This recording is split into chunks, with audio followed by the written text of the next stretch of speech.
You know the Christmas carol, I'm Dreaming of a White Christmas? It might be one of my favorites. It's because we hardly ever get white Christmases here. In fact, there's never been a white Christmas on the weather records in Austin, Texas since they started recording the weather. And I've even joked at the lyrics that say, just like the ones we used to know, because we've never known one here. But what's the sound that we're hearing in this familiar carol? We will fast forward through the lyrics to the part where it says, children listen to hear sleigh bells in the snow. It's that lyric that gives such great imagery where the treetops glisten and children listen to hear sleigh bells.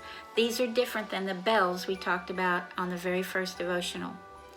That's a foreign concept to the kids where I live, sleigh bells. I've ridden a sleigh once, but I certainly was not in Texas, and it was most definitely magical. It was in another location where it does snow and where sleighs are available.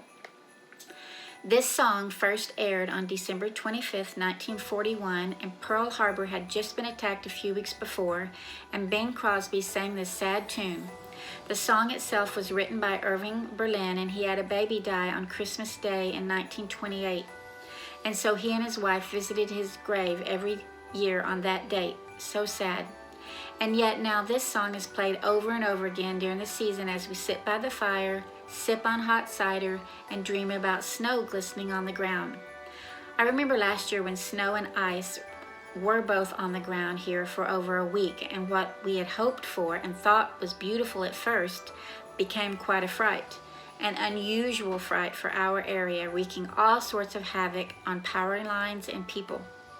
But back to those sleigh bells. Centuries ago, sleigh bells, or large jingle bells, were fastened to horses to signal that someone was approaching or to warn pedestrians of a vehicle.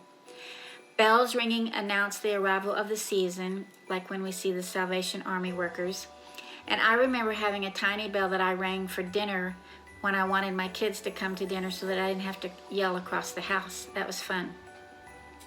So back to that first devotional that we did on bells.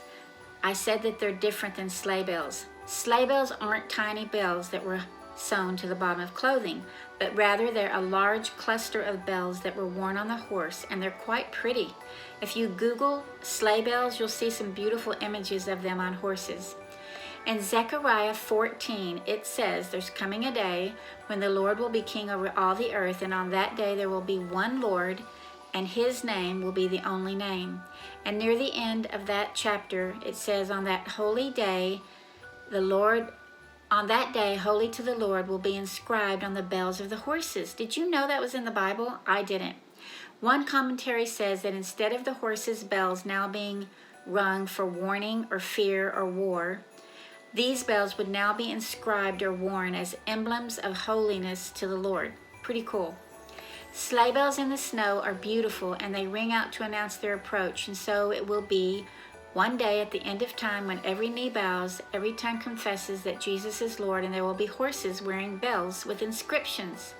Everything that was previously mundane and common will now be holy and amazing. Revelation talks about armies of heaven riding white horses dressed in fine linen, white and clean.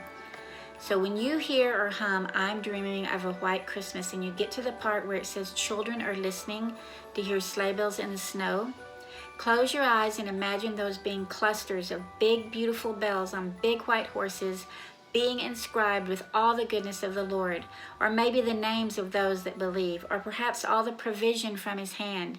And get ready for the ride of your life as we hear the approach of his coming for all of us to heal all wrongs, heal all diseases, bring to life that which was dead, and make new everything that has grown old. Are you waiting for the sleigh bells? I just like to think about it and wonder and gaze at those huge bells on horses as they ring loud and clear for all to hear.